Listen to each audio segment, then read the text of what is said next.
Having considered what I believe to be the best interests of our party, our caucus, as well as my own preferences, I'm here today to announce that I will not be leading Alberta's NDP into the next election. That is Rachel Notley, who decided today to throw the towel in and call it quits. Not going to run against Danielle Smith again.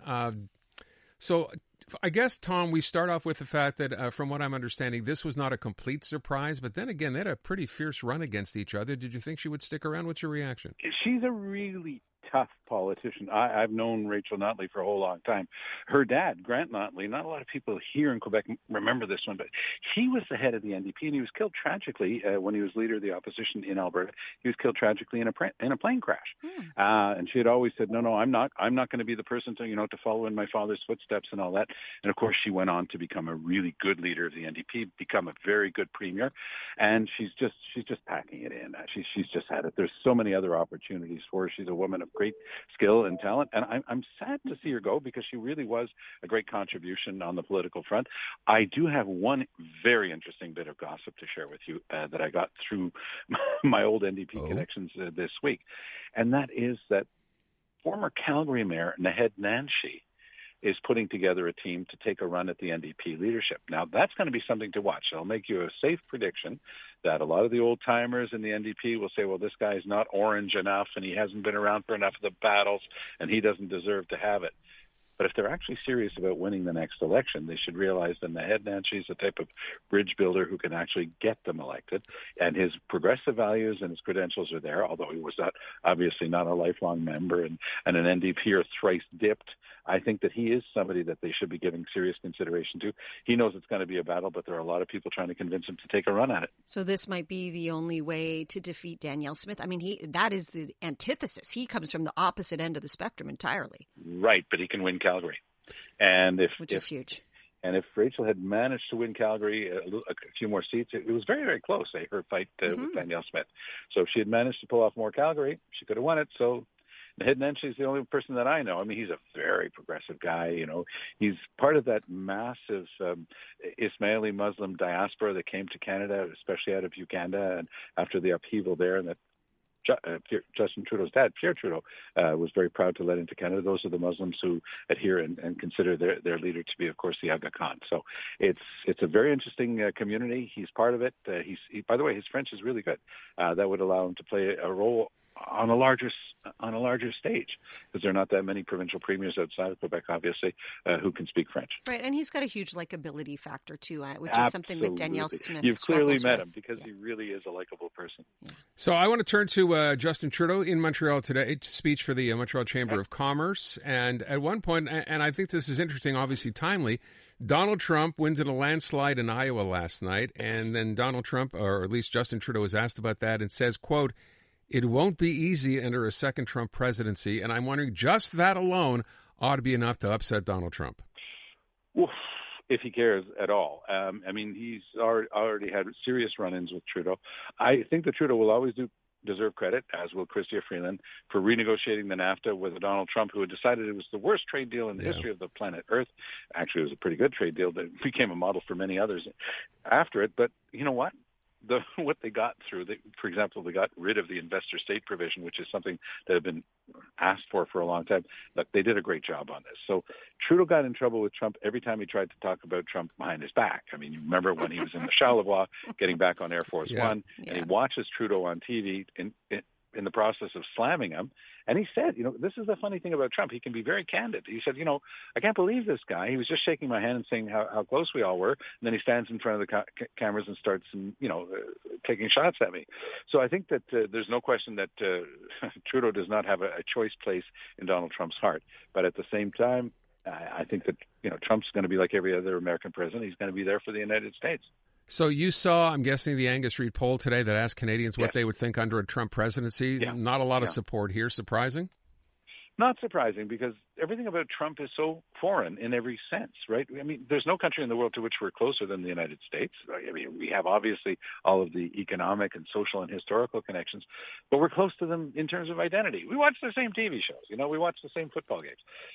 But there is a fundamental difference. I don't think that we will ever see anybody in Canada who is quite as bad as Donald Trump at dividing people and saying really bad and horrible, nasty things about his adversary. I mean, what he was on about Biden yesterday was just frankly embarrassing to listen to. And then he had a kumbaya moment. You know, he wanted to be friends with Ron DeSantis and Nikki Haley after he thumped them both. I mean, you know, he completely crushed them. He got over 50% of the vote.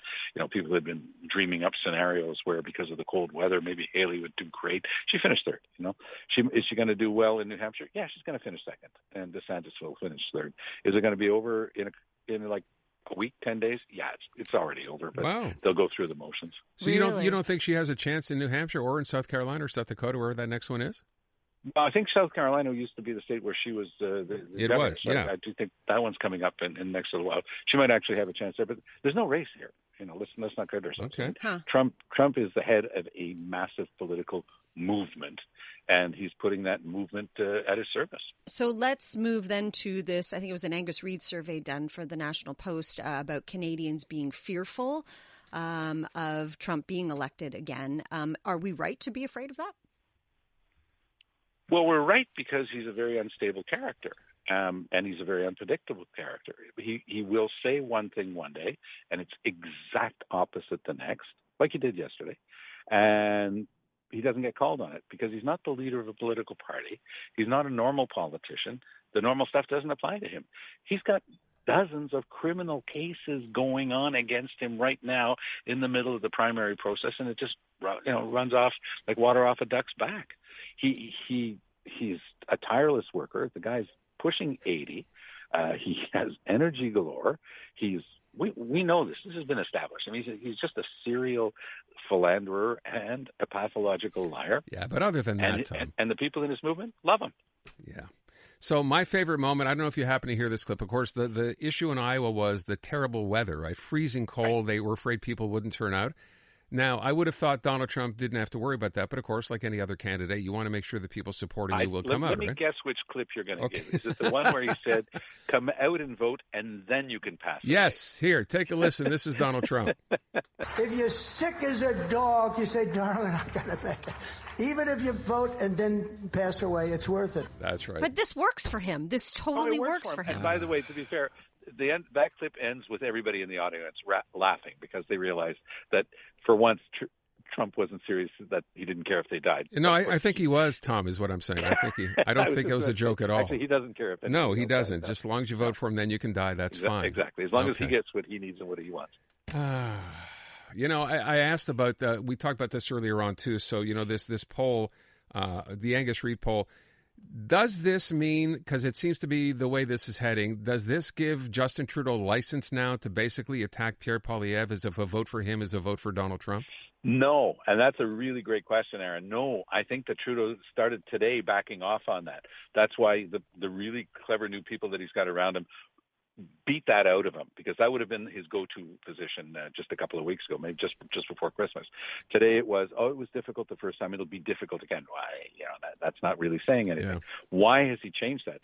Well, because if Trudeau does decide to run, unlikely in my view, but if he decides to run and somehow manages to pull it off, he's going to be going to the White House and shaking hands with that very same Donald Trump. If you made that guy's name a swear word or an insult, well, good luck on trying to have any, business dealings with him. So Trudeau's understood finally that it is an insult to Canadians to say that Poilievre is like Trump, but it's also an insult to Trump, and Trump might very well wind up defeating Biden if indeed Biden is the candidate for the Democrats in the election. And then do you buy the idea that a Trump win could actually make people reject Poilievre because they don't want to see similar things happening here that are happening south of the border? Well, that's a great question, too. And it's a question of timing because, of course, the election is November of this year. And Trump has already, he's candid. He says, well, I'm going to be a dictator if you reelect me. And so that makes people flock to him even more. So what will that entail? What will happen in the first 100 days of a Trump government? And that would play into the Canadian election. And since there has been a certain amount of branding of Poilievre and the Trump method, because their methods are very similar, it could that's a great question, Natasha. We'll have lots of time to discuss it between now and then. Too much time. So we're out of time. I just want to go back to what you just said a second ago and just ask you really quickly. You said if, in fact, Joe Biden runs. Right. What are you thinking? Ooh, yeah. I still think that it's a tragic mistake if Joe Biden runs, that he will get defeated by Donald Trump, and that will be a tragedy for the United States, for Canada, and for the world. So I think that there are a lot of really smart people in the Democratic Party who understand that they have a person who's all ready to take over the job and would win, and his name is Gavin Newsom. Keep an eye on Nikki Haley as well, because she's already said that, first of all, I thought she would sort of like start, tugging at her forelock a little bit. Last night, she stood there foursquare, kept going after Trump, saying this guy's a big mistake. This is not what America is about, really taking strong shots at Trump last night. And every poll that's been done shows that Nikki Haley could beat Joe Biden. Why? Because middle-of-the-road Americans, some that tilt a bit right, some a bit left, would vote for her. If she drops out, it's going to be interesting to see what happens to her vote, because it's nice to say, well, she only got 18, 19% of the vote. That's chump change. No, that's a lot of votes. And so those people are going to be looking for a home, and it's not necessarily going to be with Donald Trump. It might be by going over to Biden and the Democrats, or whoever the Democratic candidate is in that case. Whoever that Democratic candidate is. Gavin Newsom, huh? Tom, Gavin thank Newsom, you. Yeah. Governor of California. Good hair. Tom Mulcair, he's back tomorrow morning with Andrew Carter at 7:40. Thank you, Tom.